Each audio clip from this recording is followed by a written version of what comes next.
College is already too expensive, but to make matters more complicated, there can be a huge difference between the advertised price of tuition and what each student actually ends up paying. The difference between the gross price of tuition that's advertised to all students and the net price paid by each individual student is made up of grants, scholarships, and institutional aid. If a student receives any of these sources of money which don't require repayment, then that effectively lowers the tuition. But students need to be able to estimate the amount of tuition they'll pay before they apply to college, because if the tuition price is too high, then a student won't waste time applying in the first place. So how do students estimate the net price of tuition for them for a college? Well, they use the net price calculator on a college's website. A net price calculator asks for most of the information that is entered on the FAFSA form and then uses this data to estimate the net cost of attendance for a specific student. I'll tell you that I was a bit surprised to see that net price calculators, the FAFSA, and other forms like the CSS profile require detailed information on both the students' and parents' finances. Let's dig in on this so I can explain my surprise. To start, I understand why FAFSA asks for the financial information. The federal government must determine if a student qualifies for need-based aid, which is basically free money that goes to students who have very little financial resources to pay for higher education. An example of this type of aid is the federal Pell Grant. Some states also use the FAFSA to determine need-based aid for their grant programs. In an earlier video, I told you that I want to fully remove the federal government from making student loans, which would move this lending to private entities like banks. Because banks want their loans repaid, they'll ask for the same financial information that's currently on the FAFSA. So even though I want the feds out of student loans, we can't end the FAFSA since the form is currently relied upon for need-based aid and already provides most, if not all, of the info banks would need for their own loan analysis. So my recommendation here is just to drop the F for federal in the middle of FAFSA, so it becomes FAFSA, the free application for student aid.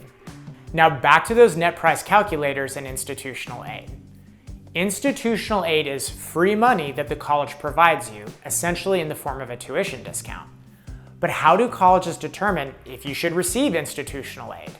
The first determination is merit-based, meaning it will be based upon your academic and extracurricular performance. This is why colleges ask for things like test scores and GPA. Okay, this makes sense to me. No issue here for merit-based institutional aid. The second determination is need-based. Basically, each college will look at the results of all the financial info on your FAFSA and other similar forms, and then decide if they want to lower your tuition amount because, in the college's opinion, you don't have enough financial resources to pay the full price of tuition. Honestly, this rubs me the wrong way. I don't think colleges should change tuition after doing an in-depth review of both student and parent financial resources, such as income, cash, investments, real estate, etc. This bothers me for two reasons. One, colleges aren't typically lenders, so they don't need this detailed and highly personal financial information. Second, it just feels gross that colleges are making their own decisions based on the following question they're asking themselves. What's the most money we can charge because, in our opinion, the student or their family can afford it? Let me give you an analogy that explains how I feel.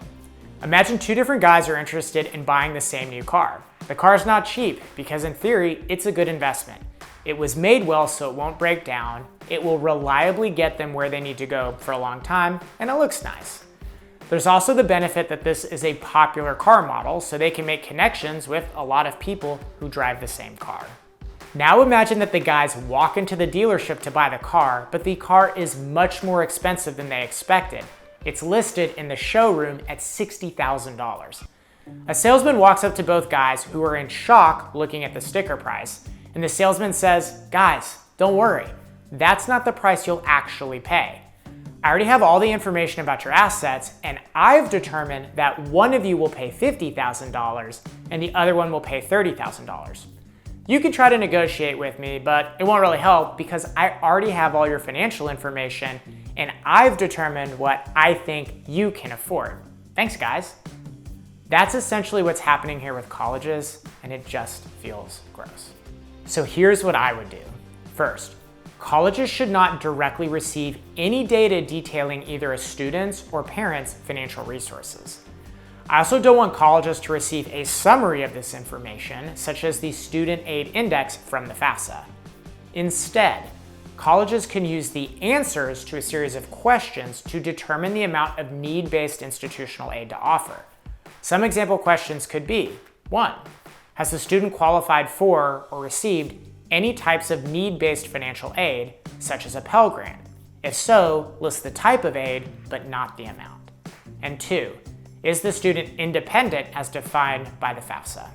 The colleges can ask additional questions to help determine aid based on certain student characteristics. Some example questions here might be 1. Is the student a first-generation college student? 2. Is the student a veteran? 3. Has the student ever lived in foster care?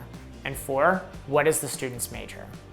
The last question about major goes back to an earlier video where I questioned why social work majors pay as much tuition as business majors. If colleges really believe in their public service mission, then why do they charge social work majors the same tuition as business majors? 2 final notes. First, even though I don't want colleges to receive student financial data, they still receive student academic data that helps the college determine scholarship awards. Second, while I was learning more about college financial aid, I was overwhelmed by the amount of research, applications, steps, fees, usernames, passwords, data collection, etc. I honestly can't believe that this is the current system. Both parents and students must feel completely miserable going through this process.